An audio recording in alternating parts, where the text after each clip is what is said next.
नाज़रीन, doctor Danish real focus के साथ हाजिर है। इस वक्त तो खैर आप देख रहे होंगे कि पंजाब का मैदान लगा हुआ है और वहाँ वज़ीर आला के लिए जो है वो जोड़ तोड़ जारी है। अब हमारी इत्तलात ये हैं कि जी इल्ज़ामात तो लग रहे हैं। कल तक तो खैर पीटीआई मानती नहीं थी कि उनका कोई उम्मीदवार जो है वो टूट रहा है या जा रहा है या उनके ख़िलाफ़ जा रहा है या एब्सटेंड करेगा या गायब हो जाएगा। तो इस सिलसिले में मैंने ट्वीट भी किया था कि 8 से 9 अफराद पीटीआई के ये कहते हैं कि हम परवेज़ इलाही को वोट क्यों दें। परवेज़ इलाही 10 मेंबर की एक जमात है, 170 पीटीआई है, हमने मेहनत किया, हमारा वज़ीर आला होना चाहिए। तो इमरान खान ब्लैकमेल हो रहे हैं और परवेज़ इलाही के हाथों, क्योंकि अगर परवेज़ इलाही को इमरान खान सपोर्ट नहीं करते हैं तो परवेज़ इलाही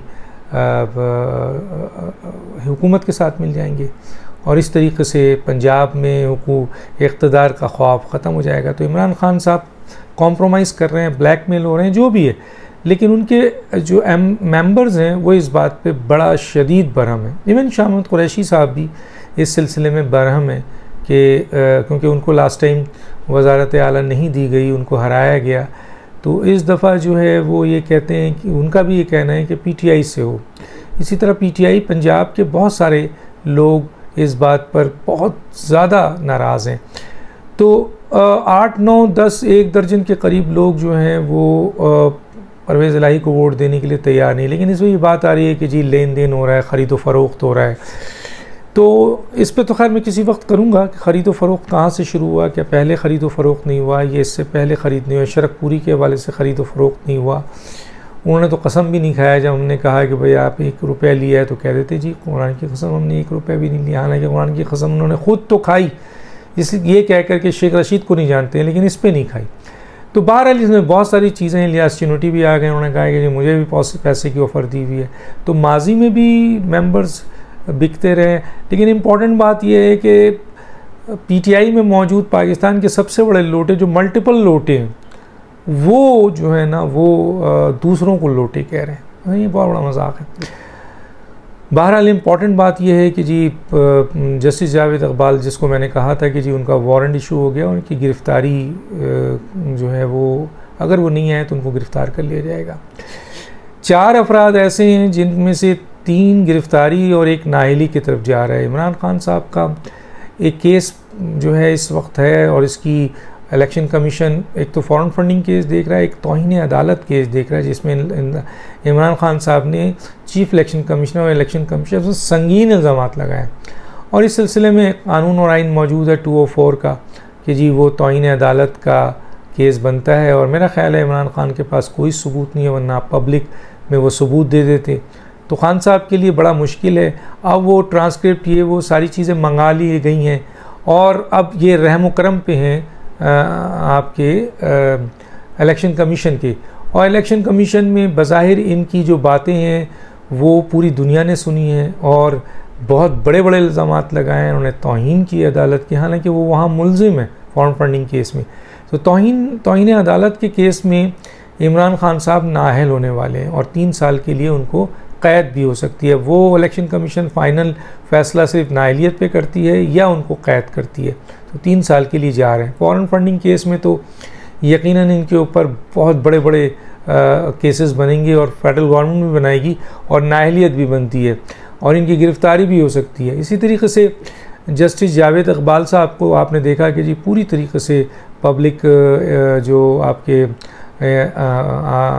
आपके नूर आलम साहब जो हैं वो पब्लिक अकाउंट्स कमेटी के जो चेयरमैन हैं, वो इस वक्त जो हैं वो और पूरी कमेटी जो है वो जिस तरीके से इस केस को टेकअप किया हुआ है, उन्होंने आपके तो ये भागे हैं। अभी नैब के लोग अदालत भागें कि उनको गिरफ़्तार ना किया जाए। और जस्टिस जावेद इकबाल साहब के हवाले से कुछ लोगों ने तो उसको कहा कि जी हम उनको क्यों डिफेंड करें। कुछ लोग जो हैं वो कहते हैं कि जी उन्होंने बड़ा अच्छा काम किया। तो बज़ाहिर तो ठीक है, लेकिन जो प्रूफ एंड सबूत तैयबा गुल ने दिया है, वो तैयबा गुल का वो सारी चीज़ें मौजूद हैं जो कि अब अदालत में भी केस जा चुका है। तो जस्टिस जावेद इकबाल साहब की गिरफ़्तारी एक्सपेक्टेड है। अब इनको साकिब निसार साहब को ही बुला लिया है। आपके जो डैम फंड्स का केस था, यकीनन ये पब्लिक अकाउंट्स कमेटी में साकिब निसार साहब भी नहीं जाएंगे और फिर उनके भी वारंट निकलेंगे और फिर उनकी भी गिरफ़्तारी होगी। और इसी तरीके से बुज़दार साहब की गिरफ़्तारी भी किसी वक्त भी हो सकती है, क्योंकि उनके ख़िलाफ़ जो केस इस्टेब्लिश हुआ है वो लैंड में 11 अरब से ज़्यादा करप्शन का केस है। फवाद चौधरी जैसे लोगों को भी आपके इस वक्त लैंडिंग राइट्स और क्रिकेट के हवाले से FIA में इन्वेस्टिगेशन चल रही है, उसमें भी गिरफ़्तारी हो सकती है। लेकिन जो इम्पॉर्टेंट बात वो ये है कि जी तकरीबन नाअहलियत, जैसे मैंने कहा कि एक की नाअहलियत, इमरान खान साहब की नाअहलियत तकरीबन हमें नज़र आ रही है कि अब इसमें कानून और आइन तो इदारों को सपोर्ट कर रहा है। अब इदारे किस हद तक इसमें फ़ैसला देते हैं, लेकिन बज़ाहिर जो केस टेकअप किया है इसका मतलब ये है कि इदारे अगर कानून और आइन पे जाते हैं तो फिर आपके इमरान खान साहब को कोई नहीं बचा सकता है 3 साल के क़ैद से और नाअहली से। फ़ॉरेन फंडिंग केस का डिमांड तो अब सब जगह से होना शुरू हो गया है, तो इसलिए जो है वो आपके उसमें जो प्रूफ हैं, सबूत हैं, और मेरे पास भी उसमें बहुत कुछ है, मैंने दिया भी, ऑनर भी किया है और इलेक्शन कमीशन का हिस्सा भी हो रहा है। तो बहरहाल 8 साल में इमरान खान साहब उससे निकल नहीं सके हैं, तो अब तो सवाल ही पैदा नहीं होता है। अब ये है कि इलेक्शन कमीशन इस पर कितना ज़्यादा ज़ोर देती है, या सज़ा तो देगी लेकिन किस लेवल पर जाके सज़ा देगी ये उस पर डिपेंड करता है। लेकिन बज़ाहिर इस केस के हवाले से बहुत सख्त सज़ाएँ, लेकिन अगर सज़ा दे भी दिया तो उसके बाद फेडरल गवर्नमेंट ने फिर एक्शन करना है, फिर आखिरी सज़ा सुप्रीम कोर्ट की तरफ जाएगी और इसमें मेरा ख्याल है सुप्रीम कोर्ट इनकी कोई मदद नहीं कर सकेगा, या सुप्रीम कोर्ट इस सिलसिले में उसके पास ऐसे ग्राउंड्स सामने होंगे जिसकी बुनियाद पर वो इस केस को या इस सज़ा को बरकरार ही रखेगा जो बज़ाहिर नज़र आता है। अब सवाल ये पैदा होता है कि आर्टिकल 6, जैसे मैंने कहा, करारदाद जो है वो KPK में दे दी गई, आर्टिकल 6 की भी कार्रवाई जो है इनके ख़िलाफ़ कमेटी बन गई है और वो जा रही है।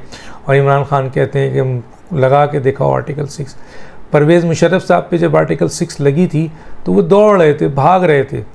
वो तो इत्तफाक से उनके जो इनिशिएट किया गया केस फेडरल गवर्नमेंट ने नहीं किया था, सिर्फ वज़ीर आज़म ने कर दिया था, और वज़ीर आज़म सिर्फ अकेले इनिशिएट नहीं कर सकता, इसलिए उनका केस कमज़ोर हो गया। वरना अदालतों में जाना आना, और हालांकि वो एक आर्मी चीफ भी रह चुके हैं, हालांकि वो सदर थे, और वो भी कहते थे कुश्ती मेरी बहुत मजबूत है, लेकिन जब आइन ने आड़े हाथों लिया तो उनके लिए मुश्किलात पैदा हो गई बहुत। तो इमरान खान भी धमकी दे रहे हैं कि मुझे लगा के दिखाओ, और किस पे दे रहे हैं, वही चंद हज़ार यूथियाज़ या जो फ़ैन क्लब्स हैं उनके वो निकल के आते हैं 10, 20, 15, 20, 25, 30 हज़ार।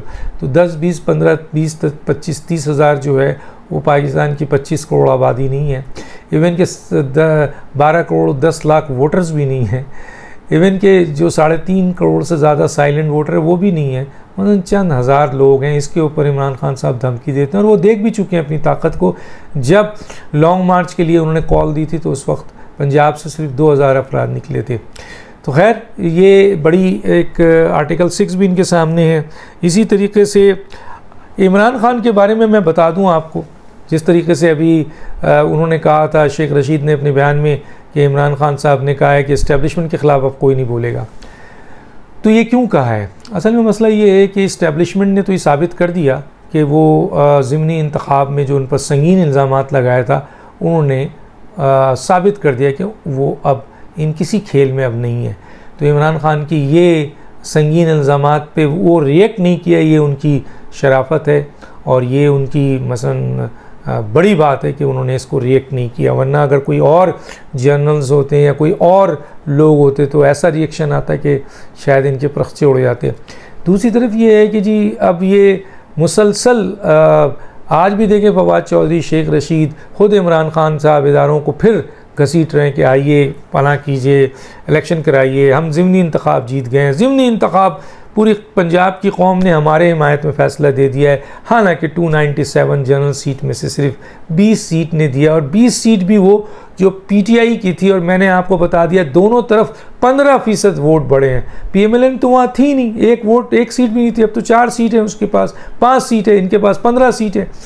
तो लेकिन बहरहाल मुंह को तो नहीं रोक सकते। और इमरान खान जैसे शख्स को जो झूठ बोलने में इतना माहिर हैं, और उनके जो रफ़ीक हैं शेख रशीद, फवाद चौधरी या असद उमर, ये भी अब झूठों के बादशाह हो चुके हैं। तो ये ऐसे लोगों को कहते हैं जैसे पूरी कौम आ गई। 13 ज़िमनी इलेक्शंस भी तो इमरान खान के दौर में हुए थे नेशनल असम्बली का, तो 15 में से 13 में से 11 सीट जो है वो PMLN जीत गई थी। लेकिन उसने ये नहीं कहा कि पूरा पंजाब हमारा हो गया, हालांकि ये प्रोविंशियल है, लेकिन ये किसी चीज़ को थोपना और इस्टेब्लिश करना झूठ को, इनका बहुत बड़ी महारत है। तो लोगों को ये बताते हैं, लेकिन बहरहाल लोगों ने फिर पहचान लिया कि ये मामला सिर्फ 20 सीट का है। आपकी ये 20 सीट थी, उसमें से 5 सीट PMLN ले गई, आपके पास 15 सीट रह गई। उनके पास वहाँ वोटर्स नहीं थे, वो वहाँ हारे हुए थे, बहुत नीचे लेवल पर थे, लेकिन उन्होंने फिर भी 15% वोट बढ़ा लिया। आपने भी वहाँ, आपका इलाका होते हुए आपने 15% आपके भी वोट पड़े। तो बज़ाहिर जो है वो सूरत हाल ये है कि इमरान खान साहब को अंदाज़ा है, वो किसी न किसी ज़रिए के तहत इदारों को रिक्वेस्ट कर रहे हैं कि वो उनके साथ एक पेज पे आ जाएं, ताल्लुकात बहाल करें, और फिर इदारे उनको सपोर्ट करें, और फिर आइंदा आने वाले इलेक्शन में, जो कि वो अर्ली इलेक्शन चाह रहे हैं, ताकि वो इदारे उनको सपोर्ट करें, अर्ली इलेक्शन हो, और फिर वो इस मुल्क के हुक्मरान बन जाएं। जो कि मैं समझता हूँ कि मेरी अपनी ख्याल है कि कभी न कभी PTI तो हुकूमत में शायद आ जाए, अगर वो मुनज़्ज़म हो जाए। लेकिन इमरान खान का अब हुकूमत में आना नामुमकिन है।